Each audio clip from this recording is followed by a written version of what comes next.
나는 미소를 지으며 가방에 손을 넣어 14분 전까지 작업하던 스프레드시트에 온기가 채 가시지 않은 회사 노트북을 건넸다. 그리고 열쇠 꾸러미를 꺼냈다. 철그렁 철그렁 철그렁. 은색 열쇠 11개. 모두 라벨이 붙어 있었고 2009년 납품업체가 업그레이드 중간에 잠적해버리는 바람에 내가 직접 출입 시스템을 재설계하며 내 손글씨로 태그를 달아둔 것들이었다. 그리고 마지막 열쇠를 건넸다. 손잡이에 달아빠진 M자가 새겨진 작은 황동 열쇠. 건물 열쇠였다. 아무도 움찔하지 않았다. 인사팀도 보안팀도 그들은 내가 방금 무엇을 건넸는지 전혀 몰랐지만 곧 알게 될 터였다. 30분 후, 내 전화가 울렸다. 모르는 번호였지만 목소리는 익숙했다. 왜 우리 사무실에 우리가 못 들어가는 겁니까? 대표의 목소리는 공포로 갈라져 있었다. 나는 의자에 등을 기댄 채 조용한 거리를 내다보았다. 회사 자산을 모두 반납하라고 하셨잖아요. 내가 말했다. 그래서 반납했습니다. 시간을 되돌려보자. 21년. 내가 그곳을 운영해온 시간이다. 단순히 운영, 시설, 예산, 규정 준수뿐만이 아니었다. 모든 것이었다. 회사가 떡볶이 가게 위 허름한 사무실에 직원 5명뿐이던 시절, 나는 노트 한 권과 공구함, 그리고 작은 것을 고치면 큰 것은 망가지지 않는다는 믿음 하나만 가지고 출근했다. 그들은 관할구청의 사업자 등록조차 제대로 되어 있지 않았다. 누가 그걸 해결했을까? 나는 서류상 관리직이 아니었다. 전망 좋은 구석자리 사무실이나 제주도 포상 휴가를 받아본 적도 없다. 내 직함은 지난 세월 동안 수십 번도 더 바뀌었다. 행정 담당, 운영 코디네이터, 사무실 관리자, 팀 엄마. 한 대표는 그게 귀엽다는 듯 나를 그렇게 부르기도 했지만 새벽 3시에 수도관이 터지거나 누군가 웃는 샐러드 여성 스톡 사진 400장을 다운받아 내부 서버를 마비시켰을 때 그들이 부른 사람은 나였다. 혹시 이것 좀. 그들은 그렇게 말하곤 했고 나는 언제나 할 수 있었고 언제나 해냈다. 해고가 시작되었을 때 그들이 그 사실을 기억해 줄 거라고 생각할 수도 있겠지만 아니었다. 인사팀은 제목도 없이 간단한 협의라고만 적힌 일정 초대장을 보냈다. 화요일 오전 9시, C 회의실. 나는 이미 알고 있었다. 사무실은 속삭임으로 술렁였다. 예산 삭감, 구조조정, 전략적 방향 전환. 대표는 회사 정체성을 재정립하겠다며 새로운 브랜딩 회사와 2억 원짜리 계약을 막 마친 참이었다. 하지만 내 연봉이 그들의 마지노선이었나 보다. 나는 8시 55분에 도착했다. 늘 일찍 출근했다. 습관이었다. C회의실은 긴장된 땀 냄새와 탄 커피 냄새로 가득했다. 인사팀 최 팀장은 등을 꼿꼿이 세우고 연습한 듯한 표정으로 내 맞은편에 앉아 있었다. 그녀 옆에는 법무팀에 처음 보는 직원이 있었다. 인사 한마디 없었다. 회사가 새로운 방향으로 나아가게 되었습니다. 최 팀장이 말했다. 나는 고개를 끄덕였다. 김수진 부장님의 직무는 중복 인력으로 판단되었습니다. 작년에 내가 4명이나 교육시켰다. 그중 1명은 이제 이메일 서명에 실장이라는 직함을 달고 있었다. 중복 인력이라. 그들은 마치 재물을 바치듯 서류 봉투를 테이블 위로 밀었다. 3개월치 위로금. 그 어떤 인정도 악수도 감사하다는 말도 없었다. 오늘 중으로 모든 회사 자산을 반납해 주십시오. 변호사가 덧붙였다. 열쇠, 사원증, 전자기기, 그리고 조직에 속한 모든 자산을 포함해서요. 나는 그저 그들을 빤히 쳐다봤다. 누군가 불편하게 몸을 뒤척일 만큼 충분히 길게 침묵을 늘어뜨렸다. 그리고 나는 미소를 지었다. 그들이 무엇을 잊었는지 알고 싶은가? 그들은 내가 최초 임대차 계약서에 서명한 사람이라는 사실을 잊었다. 창업 멤버들의 신용 점수가 수능 포기자 점수처럼 보일 때였다. 아무도 계약 승인을 받지 못했다. 그래서 내가 나섰다. 그냥 돕는 셈 치죠. 나는 그렇게 말했다. 그들은 내가 여전히 주 임차인으로 등재되어 있다는 사실을 잊었다. 아무도 수정하지 않았다. 아무도 의문을 제기하지 않았다. 층을 옮기고 리모델링하고 직원이 2배로 늘어난 후에도 내 이름은 그대로 남아 있었다. 2015년에 이전 대표에게 한번 상기시킨 적이 있었다. 그는 웃으며 말했다. 글쎄, 만약 잘못되면 김 부장님이 이 건물 주인이 되는 거겠네요. 우리는 함께 웃었다. 나는 그 이야기를 다시 꺼내지 않았다. 그래서 그날 아침 건물 열쇠를 건네면서 나는 무슨 일이 일어날지 정확히 알고 있었다. 오전 9시 32분 나는 이미 건물관리소장에게 전화를 걸었다. 10시까지 자물쇠는 교체되었다. 10시 27분 대표인 박민준이 완전히 패닉에 빠진 채로 내게 전화했다. 당신 마음대로 우리를 못 들어오게 할 순 없어. 그가 소리쳤다. 계약서나 제대로 읽어보세요. 나는 차분하게 말했다. 당신들은 사무실 주인이 아니에요. 세입자일 뿐이고 재계약에 실패했죠. 그는 잠시 조용해졌다. 설마 그런 짓까지 할 줄이야. 제가 법적으로 점유하고 있는 건물에서 보안 요원을 시켜 저를 쫓아내기 전에 그런 생각을 했어야죠. 그들은 나를 해고했다고 생각했다. 그들이 깨닫지 못한 것은 그들이 스스로를 쫓아냈다는 사실이다. 이건 복수가 아니었다. 아직은. 하지만 이건 정의였다. 기업의 정의, 조용한 종류의 정의. 한 손에는 서류 봉투를, 다른 한 손에는 21년의 지렛대를 들고 걸어 나오는 그런 종류의 정의. 그리고 이제 카운트다운은 시작되었다. 30일 안에 비워야 한다. 나와 상대하고 싶지 않다면 말이다. 그리고 이번에는 내가 누구의 뒤치다꺼리도 해줄 생각이 없었다. 대표의 분노에 찬 음성 메시지가 휴대폰에서 울려 퍼지기를 마칠 때쯤 나는 이미 라벤더 향초에 불을 붙이고 캐모마일 차 한 잔을 따랐다. 그는 규정 위반, 소통 부재, 법적 조치 같은 것들을 소리치고 있었다. 하지만 내게는 그저 특권의식에 포장된 공포로만 들렸다. 나는 답장하지 않았다. 그럴 필요가 없었다. 나에게는 임대차 계약서가 있었으니까. 그리고 더 중요하게는 시간이 있었다. 시간을 좀 더 거슬러 올라가 보자. 6월. 처음으로 뭔가 잘못되었다는 것을 눈치챘을 때로 나는 월별업체 청구서를 정리하고 있었다. 보통 그맘때쯤이면 건물관리회사로부터 재계약 통지서를 받곤 했다. 시계처럼 정확하게 기억했다. 항상 임대차 재계약 확인이라는 제목의 조용한 PDF 첨부 파일이 오곤 했다. 하지만 올해는 아무것도 없었다. 나는 악의가 아니라 그저 습관처럼 마음속에 표시해 두었다. 그게 내가 하는 일이었다. 나는 알아차리는 사람이었다. 그러다 호기심이 생겼다. 나는 내 개인 클라우드에 있는 오래된 운영 백업 폴더를 열었다. 기술적으로는 보관하면 안 되는 것이었지만 솔직히 말해 내가 아니면 아무도 하지 않았을 것이기에 그냥 가지고 있었다. 거기에 있었다. 2002년 7월에 서명된 최초 임대차 계약서. 내가 공동 서명한 것이었다. 증인이 아니라 기록상의 임차인으로서 당시 창업자인 김 회장이 정중하게 부탁했기 때문에 동의했을 뿐이었다. 신용 문제 해결될 때까지만요. 그가 말했다. 평생 은혜 잊지 않겠습니다. 그 평생은 회사가 수익을 내기 시작할 때까지 정확히 14개월을 의미했다. 그러고 나서는 내가 마치 사라진 사람처럼 되었다. 하지만 나는 사라지지 않았다. 아무도 임차인 명의를 변경하지 않았으니까. 우리가 확장할 때도 2층 위로 이사할 때도 김 회장이 물러나고 박 대표가 취임했을 때도 내 이름은 모든 수정 계약서, 모든 냉난방 시스템 업그레이드, 모든 갱신 조항에 여전히 남아 있었다. 그리고 나는 그것을 보았다.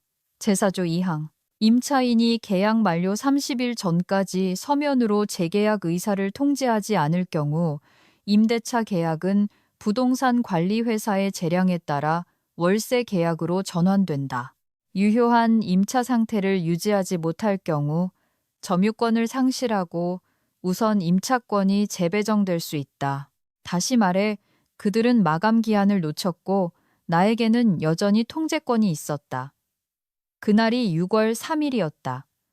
그들은 7월 1일에 나를 해고했다. 나는 경고할 수도 있었다. 조용한 알림이나 넌지시 한마디를 보낼 수도 있었다. 저기 재계약건 확인차 연락드렸는데요. 하지만 그들은 해고 면담 중에 내 눈조차 마주치지 않았다. 고맙다는 말도 내가 바친 20년에 대한 인정도 없었다. 그저 표준 양식의 서신 한 장을 건네고는 임시직원 내보내듯 나를 밖으로 안내했다. 그래서 나는 그들에게 상기시켜주지 않았다. 나는 기다렸다. 그리고 8월 1일 재계약 기간이 한참 지나고 그들이나 법무팀으로부터 아무런 연락이 없자 나는 침착하고 차분하게 검은색 매직으로 2002-2025 임대차 통제권이라고 적힌 서류 봉투를 들고 건물관리소장 사무실로 걸어 들어갔다. 박 소장은 마치 유령이라도 본 듯 나를 보고 눈을 깜빡였다. 김수진 부장님, 직접 오셨네요. 내가 서류들을 법정 드라마처럼 펼쳐놓는 동안 그는 기록을 조회했다. 임대차 수정 계약서, 이메일 출력물, 서명된 서비스 계약서, 모든 길은 나를 가리키고 있었다. 그가 누락된 재계약 확인서를 보고는 천천히 고개를 들었다. 회사에서 아무것도 안 보냈는데요. 네. 그리고 계약을 해지하신다고요? 네. 그는 듬성듬성한 머리카락을 손으로 쓸어 넘겼다. 이거 복잡해지겠는데요. 그건 이제 제 소관이 아닙니다. 내가 말했다. 박 대표에게 소식이 전해졌을 때는 이미 너무 늦었다. 자물쇠는 교체되었고 우편물은 다른 곳으로 보내지고 있었다. 뉴로마인드라는 인공지능 헬스케어 스타트업인 새로운 세입자는 이미 2배의 임대료로 다음 계약서에 서명한 상태였다. 그들은 몇 달 동안 그 사무실 공간을 차지할 기회를 엿보고 있었다고 한다. 그들에게 필요한 것은 공실이었고 내가 방금 그 공실을 만들어준 것이었다. 그날 저녁 오랜 친구이자 부동산 전문 변호사인 동훈에게서 전화가 왔다. 우리가 아직 유선 전화와 삐삐를 쓰던 시절 내가 처음 계약서에 서명할 때 검토를 도와줬던 친구였다. 정말 이렇게까지 할 거야? 그가 물었다. 그들이 나를 위해 결정해 준 거야. 내가 대답했다. 나는 복수를 원하지 않았다. 심지어 더 이상 화가 나지도 않았다. 내가 느낀 것은 명료함과 수년간 간과된 후에야 찾아오는 그런 종류의 해방감이었다. 그들은 규칙을 잊었다. 나는 모든 조항을 기억했다. 그들은 나를 버렸다.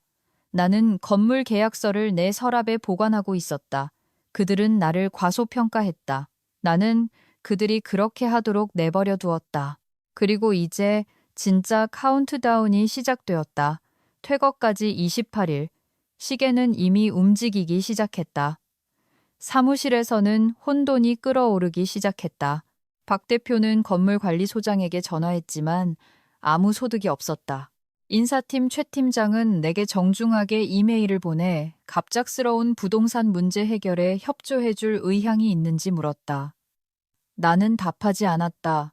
대신 나는 내 임대차 계약 해지 파일에 접촉 금지, 서류가 말하게 하라는 스티커 메모를 붙였다. 그들은 나를 해고했을지 몰라도 펜을 쥔 사람은 여전히 나였으니까. 진정한 공황의 첫 신호는 3일 후에 나타났다. 인사팀에 빗발치는 이메일도 한때는 내 책상을 아침 인사 한마디 없이 지나치던 사람들의 갑작스러운 링크드인 메시지 폭주도 아니었다. 가짜 걱정과 은근한 법적 위협을 번갈아가며 남긴 박 대표의 세 번째 음성 메시지도 아니었다. 그건 바로 정우 씨였다.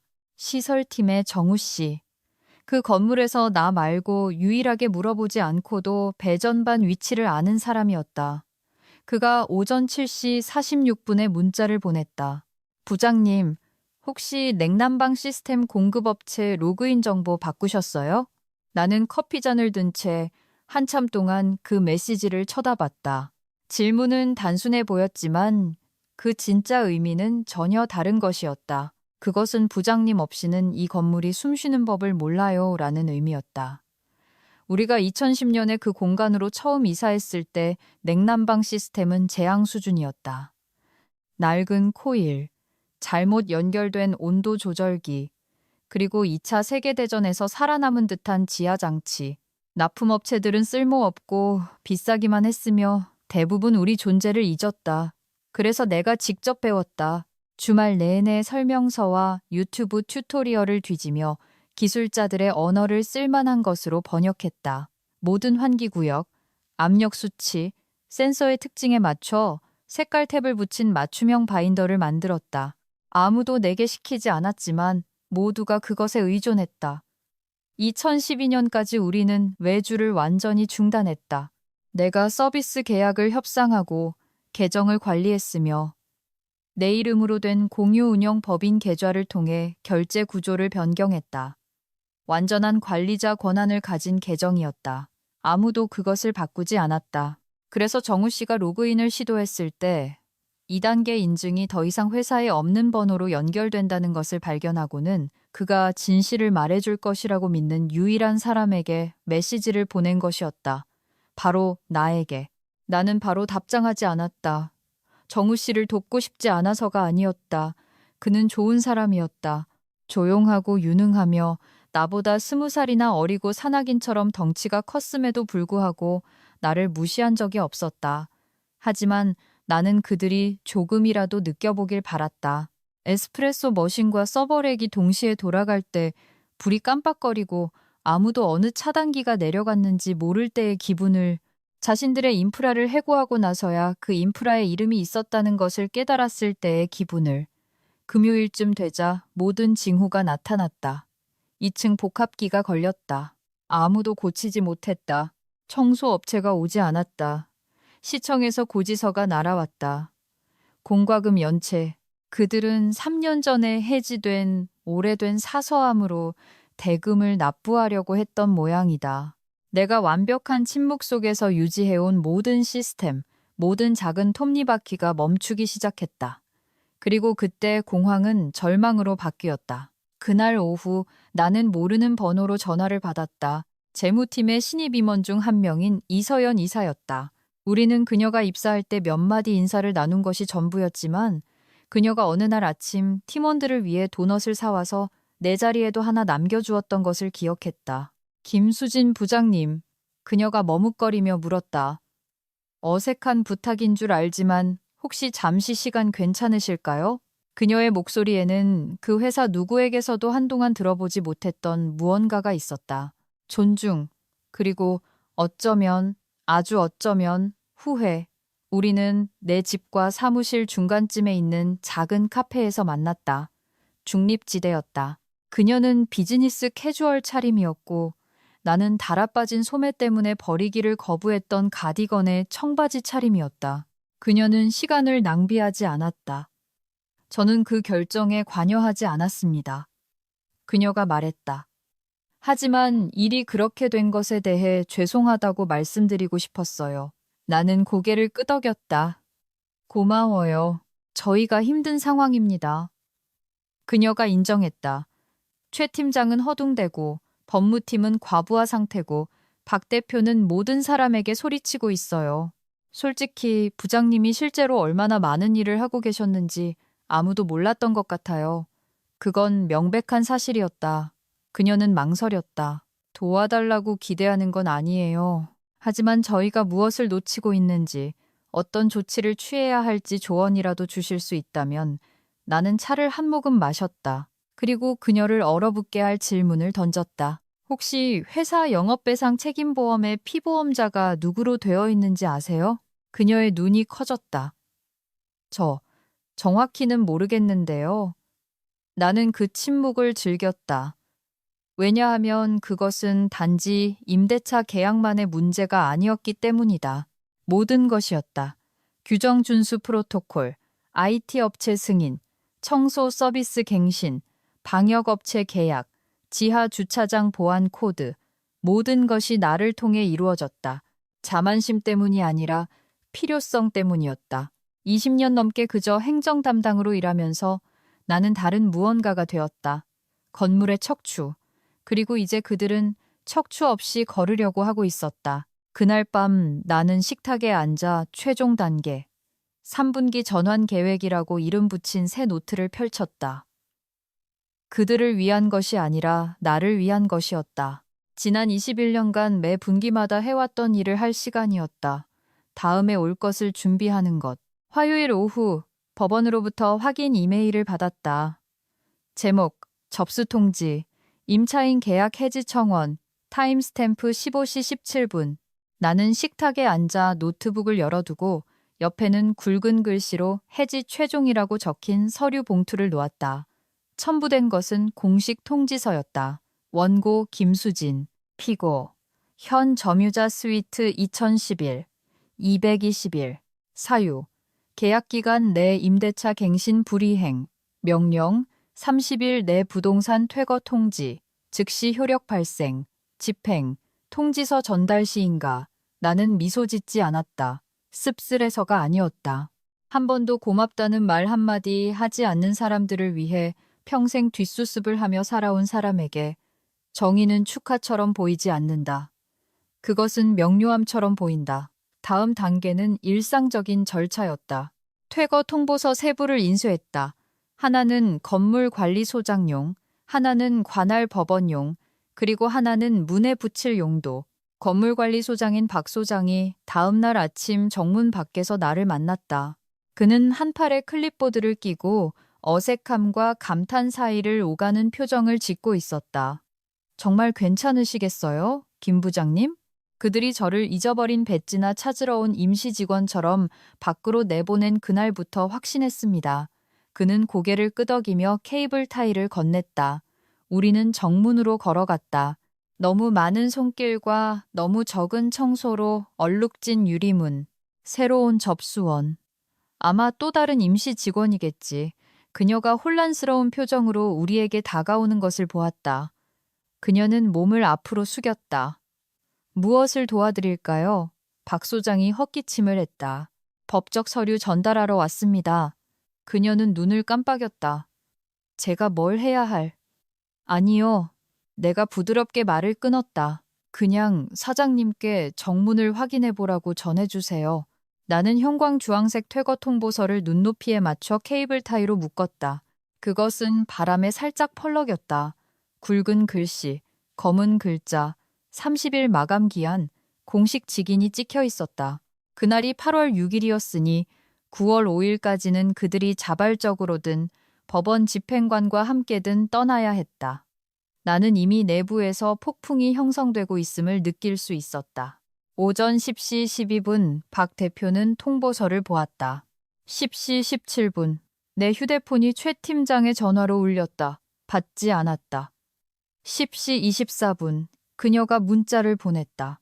부장님, 이게 무슨 일이에요? 왜 이런 짓을 하세요? 제발 빨리 전화 주세요. 나는 그러지 않았다. 무슨 할 말이 있겠는가? 그들은 나 같은 사람들의 등을 밟고 회사를 세워놓고는 우리가 대체 가능한 존재라고 스스로를 납득시켰다. 하지만 인프라라는 것은 이런 것이다. 작동할 때는 보이지 않는 것처럼 보이지만 멈추면 모든 것이 한꺼번에 무너진다. 그날 오후 3시쯤 그들의 법무팀이 마침내 법원에서 보낸 스캔 문서를 열어보았다. 재무팀의 이서연 이사가 내게 스크린샷을 전달했다. 제목, 긴급, 임차인 확인, 원고, 김수진, 부재, 퇴거 절차 개시, 스캔된 임대차 계약서, 내 서명, 누락된 갱신 조항, 그리고 2015년에 추가된 미갱신 시 임차인에게 30일 통지로 계약을 해지할 단독 권리를 부여하는 조항이 포함되어 있었다. 모든 것이 법적 구속력이 있고 집행 가능하며 허점도 대비책도 없었다. 아무도 자기 이름이 적힌 여자를 해고하기 전에 계약서를 읽어볼 생각조차 하지 않았던 것이다. 그날 저녁 정우 씨가 다시 문자를 보냈다. 다들 난리 났어요. 냉난방 시스템이 또 멈췄는데 아무도 계약업체랑 연락이 안 된대요. 그들은 자동이체가 여전히 작동하고 있다고 생각했다. 하지만 그렇지 않았다. 그 자동이체는 내가 해고된 다음 날 해지한 공유 운영 계좌에서 나갔기 때문이다. 그리고 또 다른 메시지. 그리고 최 팀장이 그러는데 새로 온 청소팀이 그만뒀대요. 지난달 미지급 청구서 때문이라나 봐요. 그렇다. 그 계약은 내가 직접 관리하던 월 단위 계약이었기 때문이다. 그들은 결제 정보조차 업데이트하지 않았다. 하나씩 기둥들이 무너지고 있었다. 내가 부재기 때문이 아니라 내가 21년 동안 그것들을 지탱하고 있었기 때문이다. 그리고 그들이 나를 내보냈을 때 그들은 나를 대체할 방법을 몰랐다. 당신은 결코 이해하려 노력조차 하지 않았던 것을 대체할 수 없다. 금요일, 나는 박 대표로부터 이메일을 받았다. 제목, 긴급, 임대차 및 운영감독 관련 논의 요청. 그의 어조가 바뀌어 있었다. 오만함, 거만함. 내가 월급이나 받아가는 중년의 고정 자산이라는 가정이 사라져 있었다. 이제 그는 명령이 아니라 요청하고 있었다. 그는 해결책을 찾고 싶어 했다. 다음 단계에 대한 명확성을 원했다. 그는 심지어 그동안의 노고에 감사드립니다라는 말로 메시지를 끝맺었다. 너무 늦었다. 그날 밤 나는 뒷마당에서 와인 한 잔을 마시며 울타리 뒤로 해가 지는 것을 바라보았다. 내 늙은 고양이 루퍼스가 무릎 위에서 몸을 웅크렸다. 그는 마치 큰 변화가 일어났다는 것을 아는 것처럼 그르렁거렸다. 나는 그들을 위해 야근했던 모든 순간들을 생각했다. 보수도 없이 내가 기획을 도왔던 회사 크리스마스 파티들, 내가 처음부터 만들었던 수십 개의 신입사원 교육 자료들, 누군가 엘리베이터 카드 슬롯에 사원증을 쑤셔 넣어 시스템을 재설정할 줄 아는 사람이 아무도 없어서 동생 생일 파티를 놓쳤던 그 밤. 그리고 나는 그들이 나를 어떻게 해고했는지를 생각했다. 악수도 작별 인사도 없이 그저 인사팀, 보안요원, 그리고 노트북 상자뿐이었다. 그래서 아니, 나는 박 대표의 회의에 참석하지 않을 것이다. 카운트다운은 이미 시작되었으니까. 사람들은 기업 문화가 회복 탄력성, 적응력, 빠른 사고에 관한 것이라고 말한다. 하지만 당신이 회사를 세운 바로 그 기반이 원본 임대차 계약서와 30년의 기억을 들고 문 밖으로 걸어나가 버리면 무슨 일이 일어날까? 8월 19일 월요일, 퇴거 마감 17일 전이 된다. 아침은 여느 때와 같이 시작되었다. 적어도 나에게는 그랬다. 커피, 라디오에서 흘러나오는 조용한 클래식 음악. 루퍼스는 테이블 아래에 웅크리고 앉아 내가 떨어뜨린 펜을 툭툭 치고 있었다. 나는 퍼즐을 맞추고 있었다. 1영조각짜리 풍경화, 치료가 되는 가장자리가 깔끔하고 규칙이 명확한 작업이었다. 한편 내 블록 떨어진 곳에서는 벽이 조여오고 있었다. 정확히 오전 8시 12분 이서연 이사에게서 메시지가 왔다. 참고로 말씀드리면 인사팀은 지금 완전 비상사태예요. 건물주에게 전화해봤지만 소용없었고요. 정우 씨 말로는 그에게 유지보수실 문을 따고 들어가라고 했다는데 거절했대요. 불법적인 것 같다고요. 그가 자랑스러웠다. 나는 씩 웃었다. 1분 후 정우 씨가 직접 문자를 보냈다. 이걸 불량 임대차 상황이라고 부르네요. 박 대표가 공식 내부 감사를 시작하겠다고 했어요. 그게 무슨 뜻인지는 모르겠지만요. 번역. 그는 자기 자신을 제외한 모든 사람을 탓하고 있다. 전형적이다. 그리고 점심 직전 내 전화가 다시 울렸다. 발신자 표시 제한. 무시하고 싶었지만 호기심이 이겼다. 김수진입니다. 전화기 저편의 목소리가 망설였다. 안녕하세요. 저는 이사회 의장님 비서 클라라입니다. 클라라. 연말 파티에서 어렴풋이 기억나는 사람이었다. 항상 공손하고 항상 과로에 시달렸다. 연락드리라는 지시를 받았습니다. 이사회에서 임대차 상황에 대해 비공식적으로 대화를 나눠보고 싶어 하십니다. 부장님의 견해를 듣고 싶어 하셔서요. 바로 그것이었다. 대표도, 인사팀도, 법무팀도 아닌 이사회. 그들은 박 대표가 결코 깨닫지 못했던 것을 깨달았다. 이 난장판에서 유일하게 협상력을 가진 사람은 그들이 일말의 고려도 없이 내보낸 사람이라는 것을 나는 잠시 침묵을 지키다가 말했다. 제가 제출한 서류에 명확하게 설명되지 않은 견해는 없을 것 같은데요. 클라라가 잠시 멈췄다. 이해합니다. 다만 이사회에서는 부장님이 임차인이라는 사실을 인지하지 못하고 계셨습니다. 우려가 크십니다. 그들이 그럴 만도 했다. 투자자 압박, 언론 문해, 운영 중단, 대안 없음. 그들은 대화를 원했다.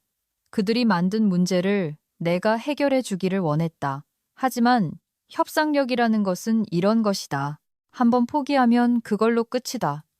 그리고 나는 이미 이것이 협업이 아니라 마무리라고 결정했다.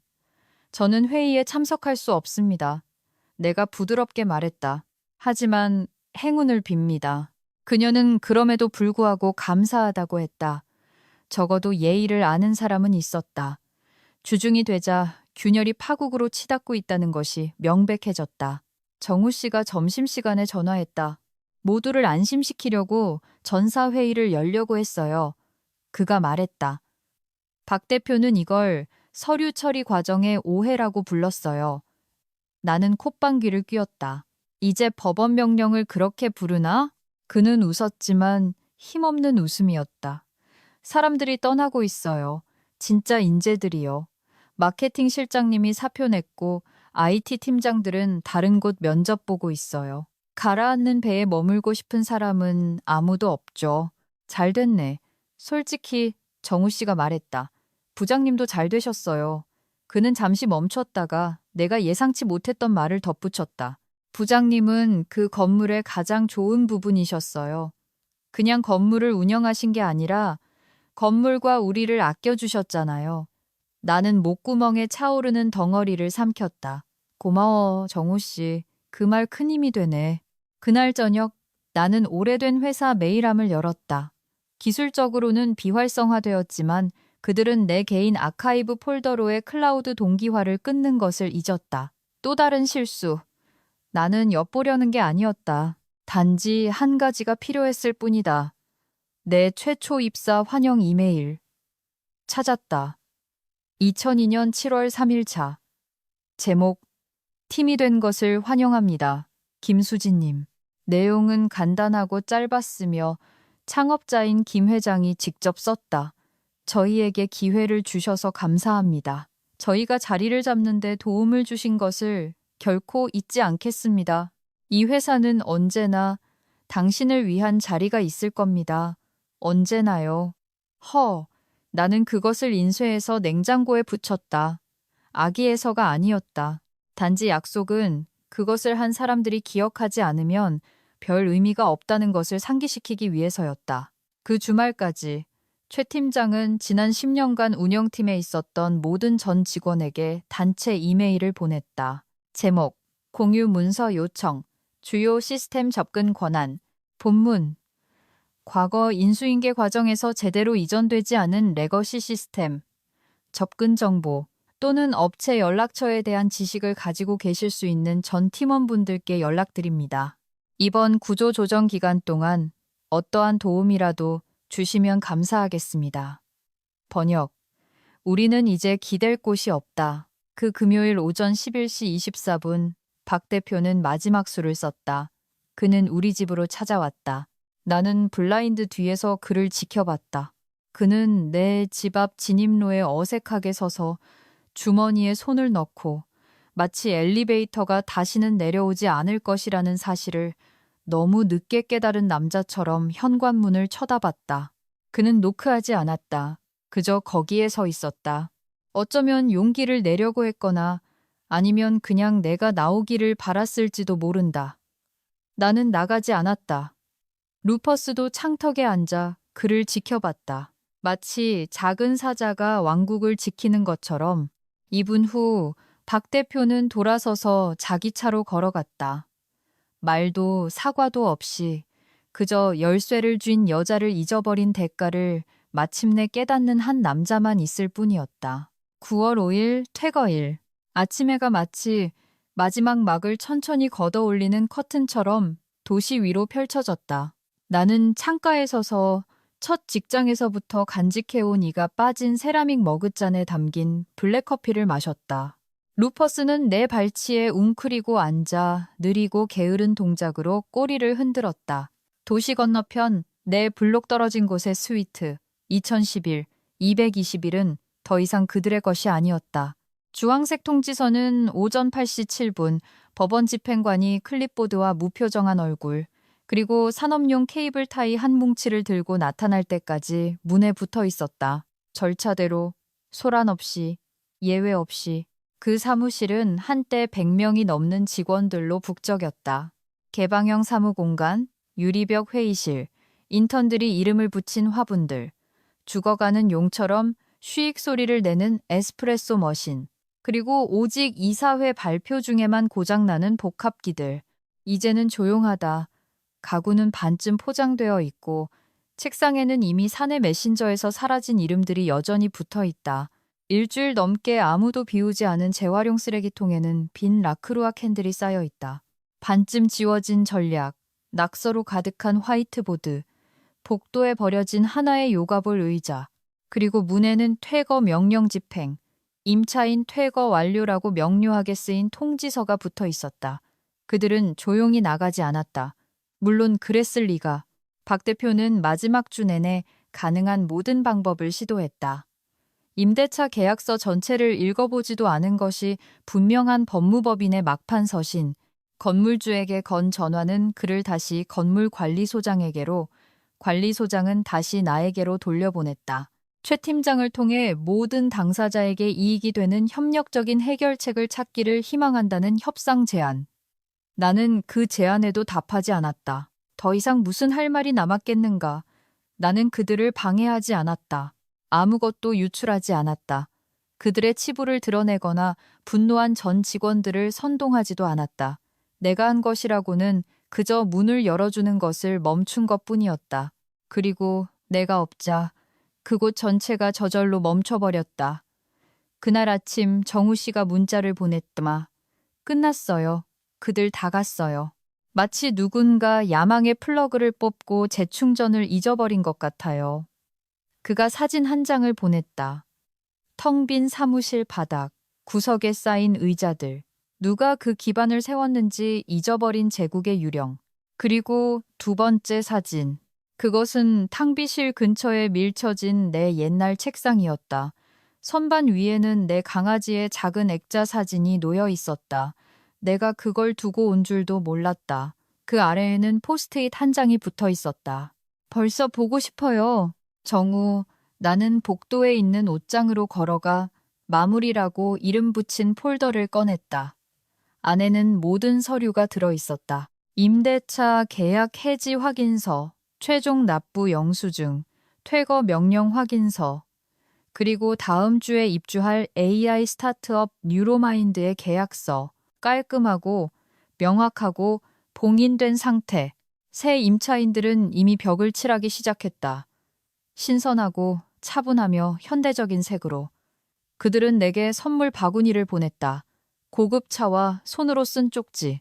저희를 위해 공간을 만들어주셔서 감사합니다. 소중히 사용하겠습니다. 그들은 심지어 입주 과정에서 컨설팅을 해줄 수 있는지 물었다. 나는 생각해보겠다고 말했다. 오후 12시 34분 박 대표로부터 마지막 이메일 한 통을 받았다. 제목도 대문자도 없이 그저 내가 실수했습니다. 당신은 우리가 대했던 방식의 대우를 받을 사람이 아니었습니다.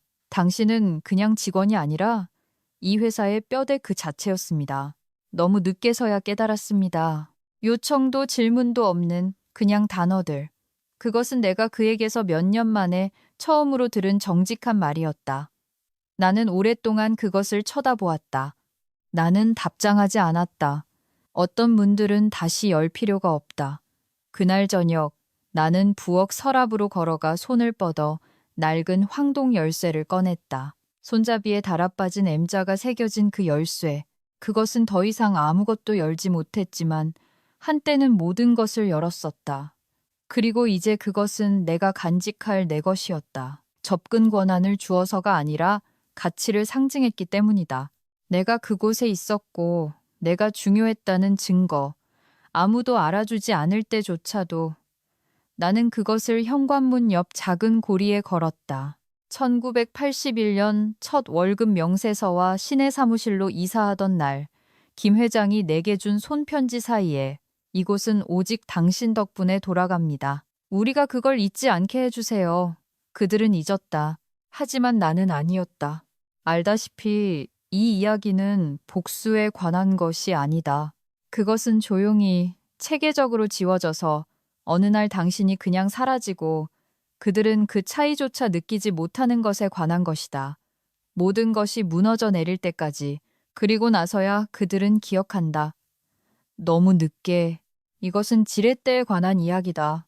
휘두르는 종류의 것이 아니라 조용히 시간이 지나면서 하나씩 일찍 출근하는 사람이 됨으로써 다른 누구도 알아채지 못하는 누수를 고침으로써 비밀번호를 기억함으로써 그리고 열쇠를 또스로써 얻어지는 그런 종류의 지렛대. 다음 날 아침 나는 시내로 산책을 나가 호기심에 그 사무실 건물을 지나쳤다. 새 간판이 이미 걸려 있었다. 스위트 2011-221 뉴로마인드 본사. 창문은 깨끗했고 배달 트럭이 밖에 주차되어 있었다. 새로운 시작. 나는 멈추지도 서성거리지도 않았다. 그저 미소를 짓고 커피를 한 모금 마시고 계속 걸었다. 머리카락을 스치는 바람, 가슴 속의 평화, 주머니 속의 마무리. 왜냐하면 나는 그들이 요구한 모든 것을 돌려주었고 그들이 내가 소유하고 있다는 사실조차 몰랐던 모든 것을 가지고 떠났으니까.